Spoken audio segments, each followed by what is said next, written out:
Yeah, just first one thing from me, and on the behalf of everyone from Tottenham Football Club, our condolences goes to the families and the loved ones of Diego Jota and Andre Silva, and everyone at Liverpool. So just want to make that a statement first.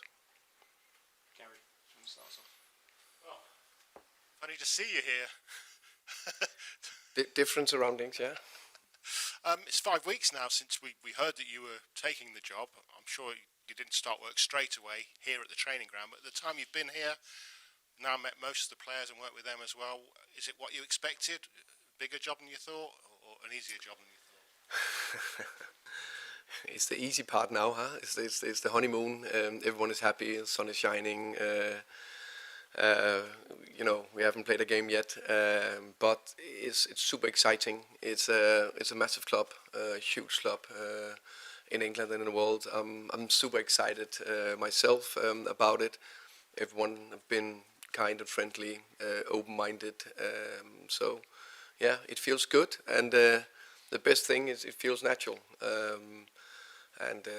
Why not? That's what I've done. I don't know for how many years. It's football. It's good players. It's preparing them with a good staff and make sure we are ready to hit the ground running. It's a big club. You're a big manager, successful manager. So everything we try and keep positive. But maybe this question's a little bit negative. Obviously, in the time you were at Brentford, Tottenham sacked 5 head coaches, managers. Only 5. Only 5, okay. One after getting to a Champions League final, one after getting to a domestic cup final, one after getting into the top 4, one after winning a European trophy. Did that worry you at all when you were considering coming here? I like to challenge myself. I've been that privileged. I've never been sacked before, so that's one of the reasons why I took the job. So I could get a little bit more risk into my daily life.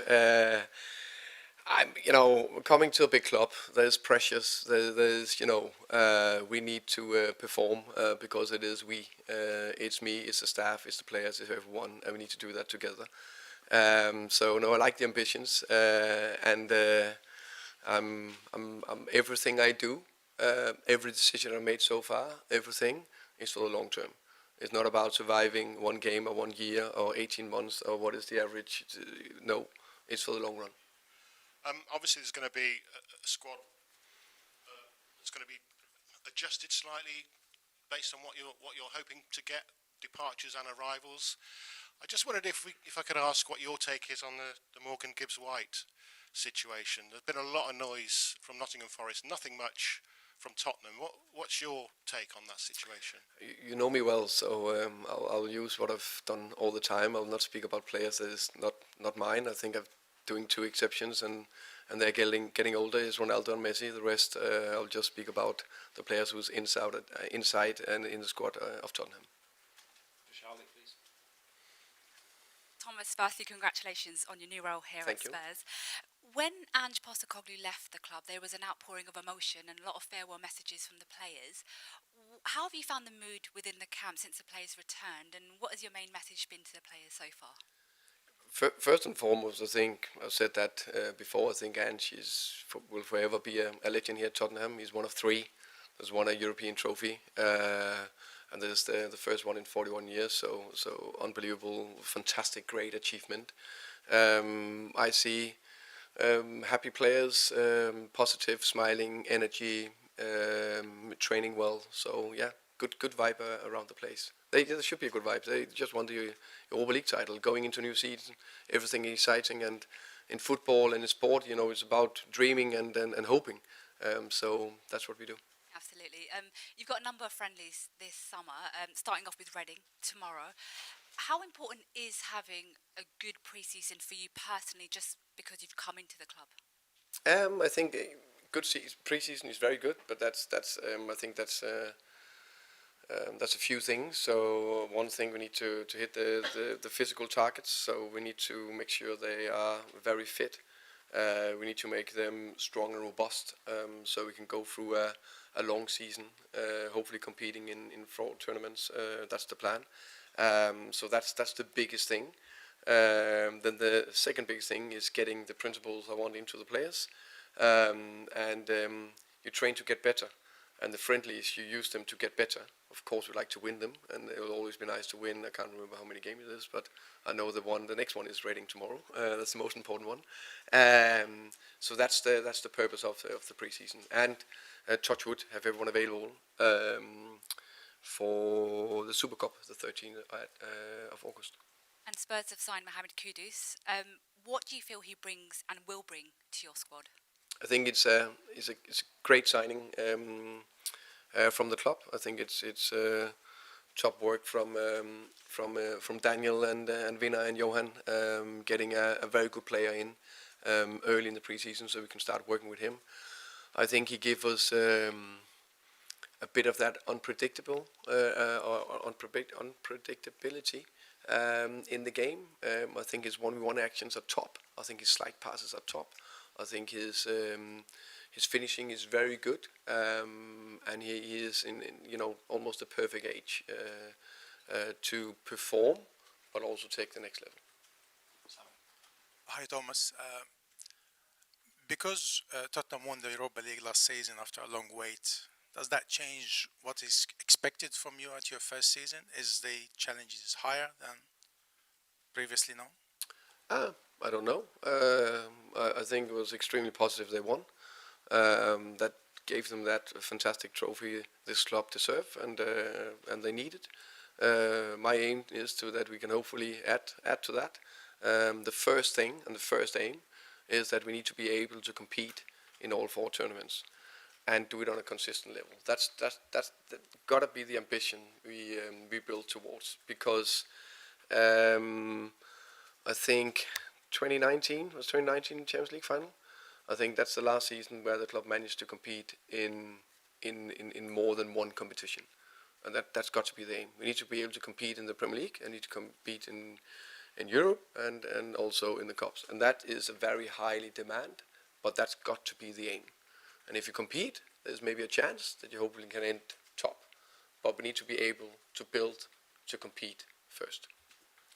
Previously with Brentford, you took them to the Premier League, and everybody understand that you maximize their potential in the Premier League. How excited are you with the resources you will have at Spurs and where you can take them?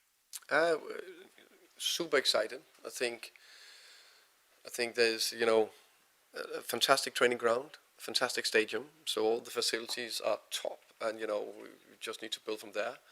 I think it's a very exciting squad with a good mix between some experience and some very talented players, but also players that are in a good age but that can take the next step. And yeah, super excited about my biggest how can I say task is to maximize the potential in the players on the team. If you maximize that, it gives you a better opportunity for competing, and if you can compete, you can hopefully win some. So it's my job to maximize things. Thomas, Daniel Strauber from Viaplay Denmark. Sorry, I'll do the question in English so everyone can follow. I don't think you've trained everyone to understand the Danish. Not yet, but it will come. With previous managers like Antonio Conte, Mauricio Pochettino, Jose Mourinho, how did Thomas Frank from Little Denmark end up in Spurs? Very good question. I think you need to ask the guys who hired me. But of course, it's big names, and I'm very proud to sit in this chair and be part of the next chapter in Tottenham's history. And I'll do everything, and every day I'll work towards hopefully take this club to new heights. That's the ambition. If I was not ambitious, I would not sit here. So yeah, I'm excited and looking forward to it. Thomas, can I ask you a question about the wrench of leaving a football club where your legacy was so vast and so rich, to take a job that many would view perhaps as more of a risk? And so the question is, why? Your decision-making process as to leaving a club where you're.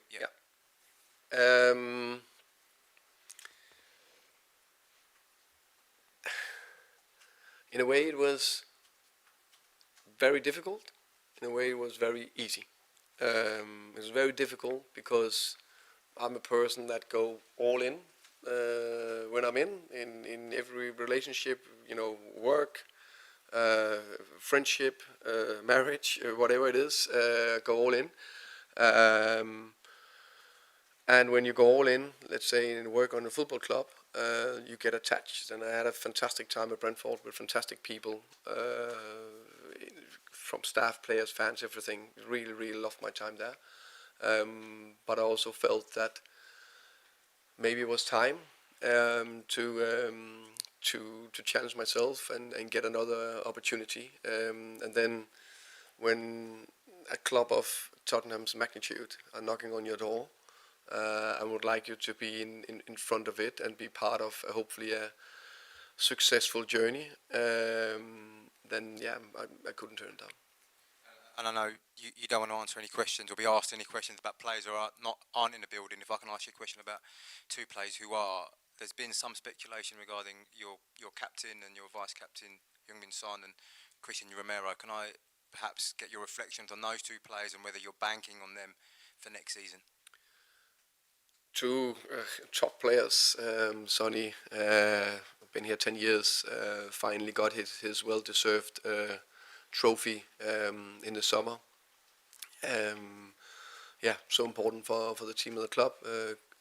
Christian Romero, World Cup winner, Europa League winner, Copa America winner. Very, very important for us as well.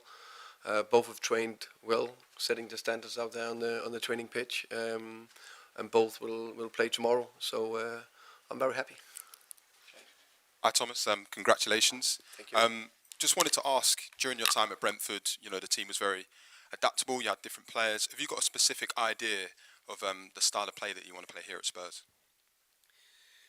Yeah, I'm very, very clear in all the principles I have in, how can I say, every phase of the game.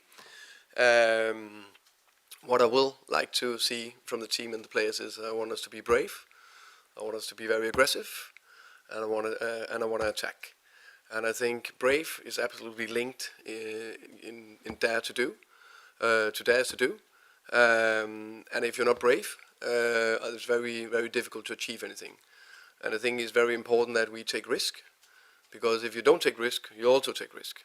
So that brave to dare to do, I think, is crucial. I think the aggressivity, that's difficult. Crucial also if you want to win something or achieve something, because you're not aggressive in duels on off the ball. It's difficult. It's a very competitive game, and of course need to attack. Can I just ask you about your history with Johan Langer and your working relationship now that you're back together at Spurs? Yeah.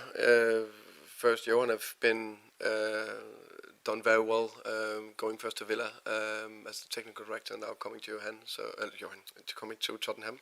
And yeah, I know him from back then in Denmark. In Denmark, it's a small country, so you know each other if you've been, how can I say, growing up through the system. So no, he's a very good guy. And the last one from me, there was an image going around earlier this week of long throw-in auditions. I wanted to know who was successful in the long throw-in auditions.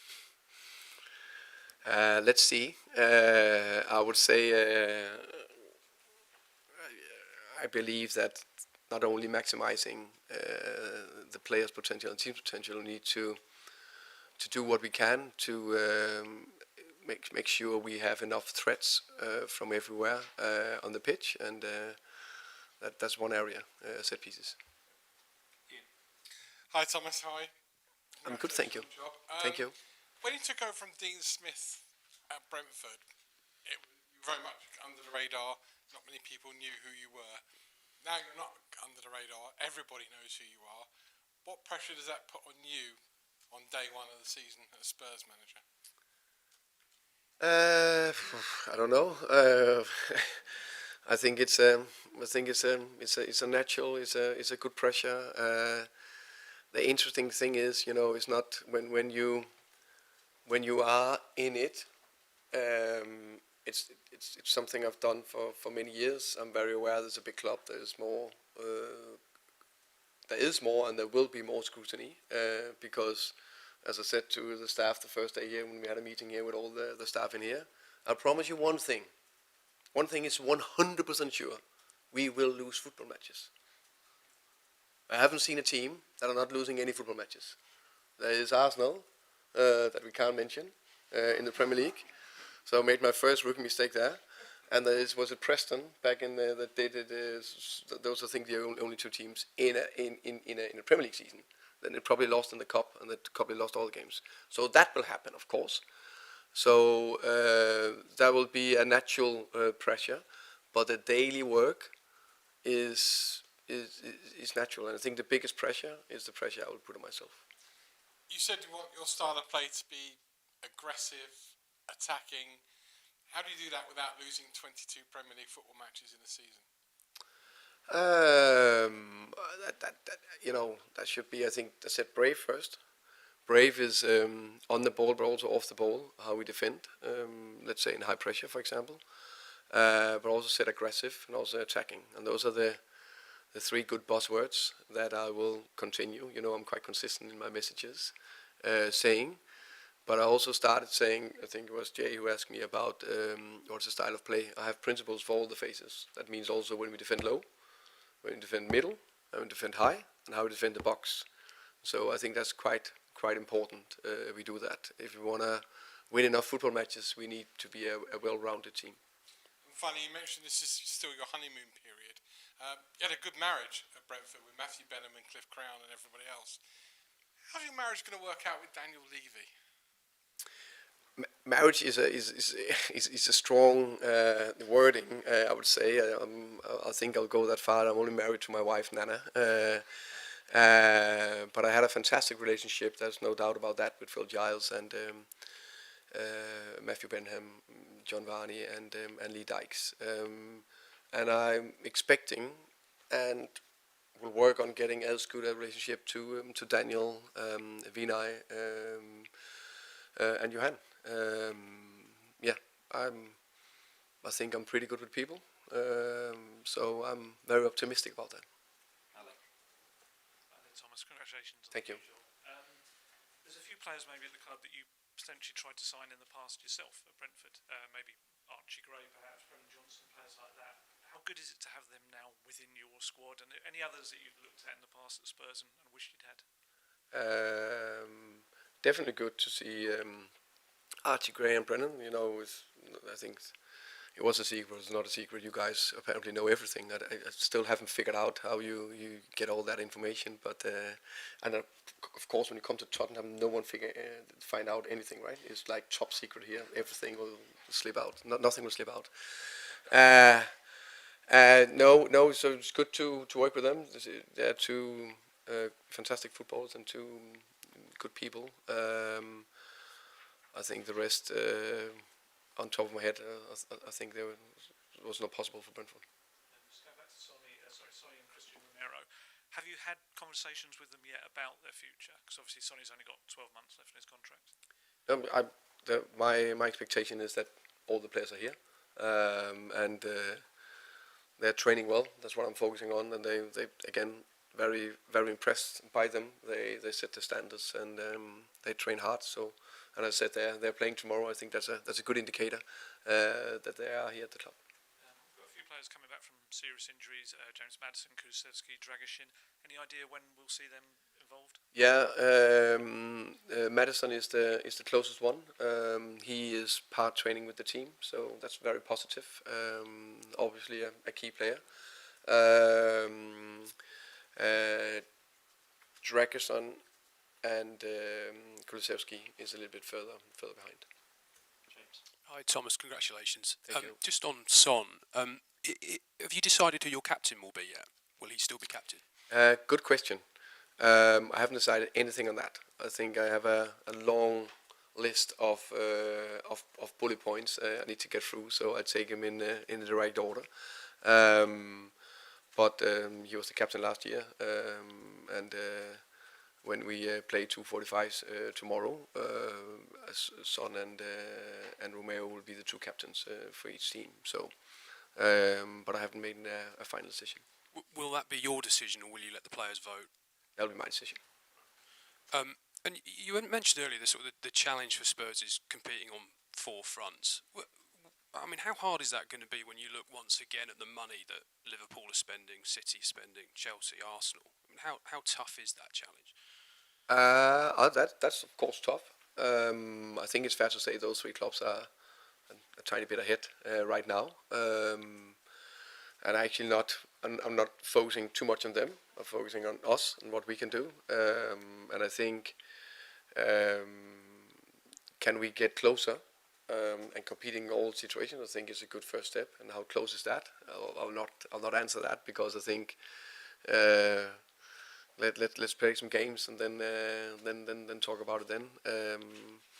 So I think we have a good squad. I'm pretty sure we can build something very strong over the next years. They get closer. And you said earlier that you're making decisions here for the long term. But I mean, are you confident, given the turnover of managers here, that you are going to get the time for those decisions to pay off? Yes. If I wasn't that, then I shouldn't take the job. And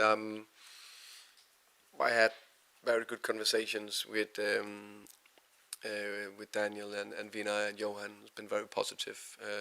So I am general a positive and optimistic guy, and I think personally that's better to be that and be too pessimistic, because I think it's very difficult to achieve anything or achieve anything big or do things that was not possible before if you're not optimistic. Of course, I'm also realistic, and I also know what good looks like, and I also know how can you say, the three teams you just mentioned, that they are ahead of us right now. So I know how we should look to get there, but let's take one step at a time. Finish your section with George, please. Hi Thomas, Hi. welcome to Tottenham. Just one from me. What are your kind of first memories of Tottenham kind of growing up? I think you might have been 10 or 11 when Spurs won the UEFA Cup in 84. Yeah. That was probably too early for me in '84. I was it was more yeah, '84. Yeah, I think what I remember for that summer was more the Euros with Denmark. I was in it for the first time. So with all due respect, I think where it really picked up was it the League Cup we won in, I can't remember the year, but with Allan Nielsen, the Danish player. Didn't he play?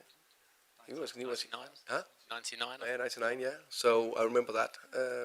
So that's probably the strongest memory.